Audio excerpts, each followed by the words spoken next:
तो आज फाइनली दोस्तों WWE का पहला प्रीमियम लाइव इवेंट हो चुका है जो कि था रॉयल रंबल। और इस शो के लिए WWE ने काफ़ी तगड़ी हाइप क्रिएट करके रखी हुई थी। इस शो के अंदर दोस्तों हमें 4 ही मैचेस देखने को मिले, लेकिन काफ़ी कमाल के मैचेस हमें WWE की तरफ से प्रेजेंट होते हुए नजर आए हैं। इसी के साथ साथ बात करेंगे मेंस और वुमेन्स रॉयल रंबल मैच के विनर्स के बारे में भी। तो चलिए दोस्तों, स्वागत है आप सभी का रेसलिंग नेंजर की एक और नई वीडियो के अंदर। और चलिए बात करते हैं रॉयल रंबल के प्रीमियम लाइव इवेंट इस पूरे शो के रिव्यू के बारे में। तो दोस्तों, शो की स्टार्टिंग हमें देखने को मिलती है यहाँ पर वुमेन्स रॉयल रंबल मैच के साथ, जहाँ पर पहली एंट्रेंस हमें देखने को मिलती है नटालिया। और नंबर 2 पर ही सरप्राइज WWE ने प्लान किया था जो कि था नयोमी का। नयोमी दोस्तों आती हैं, क्राउड उनके लिए वेलकम बैक के चैंट्स करता है। नंबर 3 पर यहाँ पर बेली आती है। और नंबर 5 पर भी WWE ने प्लान किया था जो कि था TNA सुपरस्टार की तरफ से। TNA की फीमेल सुपरस्टार हमें देखने को मिलती है जो कि थी जोडी ग्रेस, यहाँ पर वो भी आती हैं। और इसी के साथ साथ जो फीमेल सुपरस्टार्स है वो अपनी एंट्री लेती हैं वुमेन्स रॉयल रंबल मैच के अंदर। यहाँ पर नाया जैक्स आती है, बेकी लिंच आती है, बियांका ब्लेयर भी यहाँ पर हमें देखने को मिलती है। और यहाँ पर हमें एक फनी एलिमेंट ये देखने को मिलता है कि R-Truth भी इस रॉयल रंबल मैच के अंदर उतर गई हैं। उनको उतरना तो मेंस रंबल मैच के अंदर था, लेकिन वो यहाँ पर अगर उतर जाते हैं ज़्यादा कुछ उनको यहाँ पर होने वाला नहीं था, क्योंकि वो नाया जैक्स के सामने उतरे थे। दोस्तों धीरे धीरे यहाँ पर सभी जो फीमेल सुपरस्टार है वो आती है। नंबर 28 पर यहाँ पर हमें जेड कारगिल देखने को मिलती है। और जेड कारगिल के लिए क्राउड काफी एनर्जी से भर गया था। यहाँ पर उन्होंने नाया जैक्स को अपने कंधों पर उठा लिया और पूरी उन्होंने अपनी स्ट्रेंथ दिखाई कि जेड कारगिल के अंदर कितनी स्ट्रेंथ है। और बात करें यहाँ पर लास्ट 3 फीमेल सुपरस्टार के बारे में जो कि बसती हैं यहाँ पर Liv Morgan, Jade Cargill and Bayley. और ये तीनों सुपरस्टार आपस में लड़ना शुरू कर देती हैं। और यहाँ पर जो एलिमिनेशन है वो यहाँ पर हमें जेड कारगिल और लिव मॉर्गन का देखने को मिलता है। और बेली यहाँ पर स्टैंड टॉल करती है और बेली बन चुकी हैं 2024 की वुमेन्स रंबल मैच की विनर। इसी के साथ साथ दोस्तों रिया रिप्ली और जो ईओ स्काई है वो पीछे से दोस्तों जो रॉयल रंबल मैच है उसको एंजॉय कर रही थी, लेकिन जो बेली हैं वो अभी फिलहाल बन चुकी हैं 2024 की वुमेन्स की रॉयल रंबल मैच की विनर। तो रेसलमेनिया के अंदर बेली का स्पॉट अब कंफर्म हो चुका है। दोस्तों इसके बाद हमें शो के ऊपर देखने को मिलता है फेटल 4-वे मैच जो कि था अनडिस्प्यूटेड यूनिवर्सल चैंपियनशिप के लिए Roman Reigns versus Randy Orton versus AJ styles versus एला नाइट के बीच में। दोस्तों मैच की स्टार्टिंग में ही AJ स्टाइल्स, एला नाइट और रैंडी ऑर्टन तीनों ही सुपरस्टार मिलकर रोमन रेंस को धोना शुरू कर देते हैं। यहाँ पर रोमन रेंस पूरा बचने की कोशिश भी करते हैं, लेकिन जो मैच है वो आगे कंटिन्यू होता है। और मैच दोस्तों काफी अमेजिंग था। यहाँ पर काफी कमाल के स्पोर्ट्स हमें देखने को मिले। यहाँ पर सभी को RKO रैंडी ऑर्टन ने लगाया।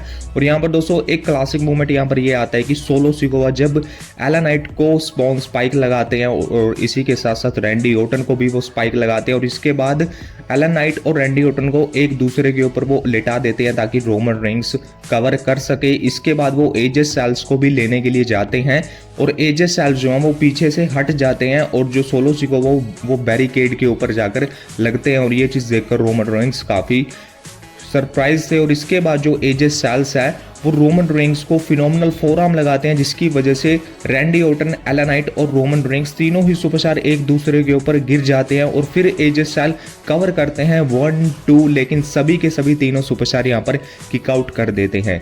इसके बाद दोस्तों यहाँ पर क्राउड दिस इज ऑसम के चैंट्स लगाता है। काफ़ी अमेजिंग, काफ़ी क्लासिक ये मैच था। लेकिन मैच की एंडिंग इस तरीके से होती है जहाँ पर रोमन रेंस रैंडी ऑर्टन को स्पीयर लगाते हैं, रैंडी ऑर्टन बाहर गिर जाते हैं। इसके बाद रिंग के अंदर एला नाइट और रोमन रेंस से AJ स्टाइल यहाँ पर फिनोमिनल फोरआर्म भी लगाने के लिए जाते हैं, लेकिन जो रोमन रेंस है वो पहले सुपरमैन पंच लगाते हैं एला नाइट को और इसके बाद वो स्पीयर लगाते हैं AJ स्टाइल्स को 1, 2, 3। और इस तरीके से यहाँ पर रोमन रेंस अपनी चैंपियनशिप को सक्सेसफुली रिटेन कर लेते हैं। यहाँ पर हमने सरप्राइज ये सोचा था कि द रॉक का म्यूजिक हिट होगा, लेकिन ऐसा कुछ हमें देखने को नहीं मिला। सिंपली रोमन रेंस ने वहाँ से सेलिब्रेट करके अरीना को लेफ्ट किया। दोस्तों इसके बाद हमें शो के ऊपर मैच देखने को मिलता है US चैंपियनशिप के लिए Logan Paul versus Kevin ons के बीच में। और भाई साहब ये भी काफ़ी कमाल का मैच था। इस मैच की एंडिंग के अंदर हमें ऑस्टिन थ्योरी और ग्रेसन वॉलर के साथ साथ सिक्योरिटी गार्ड्स के बीच में एक बंदा देखने को मिलता है जो कि लोगन पॉल के साथ ही आया था। सिक्योरिटी गार्ड्स उनको रोकने के लिए भी जाते हैं।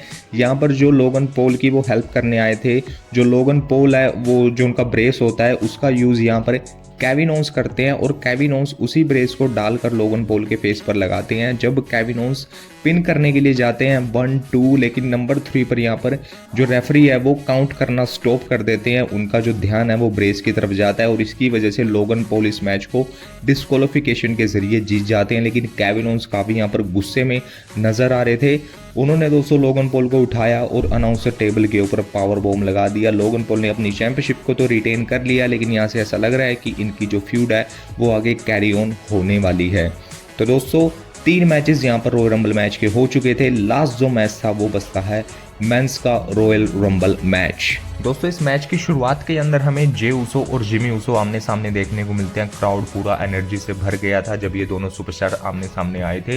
ये दोनों सुपरस्टार मैच को आगे कंटिन्यू करते हैं। इसके बाद नंबर 3 पर ग्रेसन वॉलर आते हैं और इसी के साथ साथ नंबर 4 पर सरप्राइज एंट्रेंस थी जो कि थी यहाँ पर अंड्राडे के लिए क्राउड काफ़ी एनर्जी से भर गया था। अंड्राडे के लिए काफ़ी अच्छा रिस्पॉन्स भी था। इसके बाद दोस्तों कार्मेलो हेस आते हैं, शिंसुके नाकामुरा भी आते हैं, सेंटो एस्कोबार आते हैं, काइना क्रॉस आते हैं, डोमिनिक मिस्टेरियो आते हैं, कार्लिटो आते हैं, बॉबी लैशली आते हैं। बॉबी लैशली यहाँ पर शिंसुके नाकामुरा को स्पीयर लगाते हैं और इसके बाद यहाँ पर काइना क्रॉस को भी वो एलिमिनेट कर देते हैं। कार्लिटो भी एलिमिनेट हो जाते हैं, लेकिन इसके बाद बॉबी लैशली भी एलिमिनेट हो जाते हैं। यहाँ पर जो जिमी ऊसो थे वो सभी के साथ फ्रेंडशिप करने की कोशिश कर रहे थे। इसके बाद दोस्तों यहाँ पर फिन बैलर आते हैं और इसके बाद नंबर 15 पर यहाँ पर हमें कोडी रोड्स देखने को मिलते हैं। कोडी रोड्स के लिए क्राउड काफ़ी अच्छा रिस्पॉन्स दे रहा था। यहाँ पर ब्रोंसन रीड भी आते हैं और नंबर 18 पर यहाँ पर गुंथर भी आते हैं और इसके बाद नंबर 20 पर यहाँ पर ब्रॉन ब्रेकर भी आते हैं, जो कि मुझे लगता है कि शायद ब्रोक लेसनर की रिप्लेसमेंट पर आए थे। इसके बाद वो जिमी ऊसो को स्पीयर भी लगाते हैं और जिमी ऊसो को एलिमिनेट भी कर देते हैं और फिन बैलर को भी एलिमिनेट कर देते हैं। इसके बाद यहाँ पर हमें गुंथर और ब्रॉन ब्रेकर का फेस ऑफ भी देखने को मिलता है। क्राउड इसके लिए भी काफ़ी एनर्जी से भर गया था। नंबर 21 पर यहाँ पर ओमास भी आते हैं। नंबर 20 पर यहाँ पर पैट मैकेफी भी आते हैं, जो कि खुद ही अपने आप को एलिमिनेट कर देते हैं और क्राउड ये सब देखकर इतना ज़्यादा खुश नहीं था। इसके बाद जो ओमास और डोमिनिक मिस्टेरियो वो एलिमिनेट हो जाते हैं। दोस्तों इसके बाद नंबर 27 पर यहाँ पर हमें सीएम पंक देखने को मिलते हैं। नंबर 18 पर यहाँ पर रिकोशे आते हैं। नंबर 29 पर ड्रू मैकिंटायर आते हैं। ड्रू मैकिंटायर नंबर 29 पर आने के बाद लास्ट स्पॉट बनता है नंबर 30 का और नंबर 30 पर आते हैं हमारे ब्राह्मा बुल द रॉक।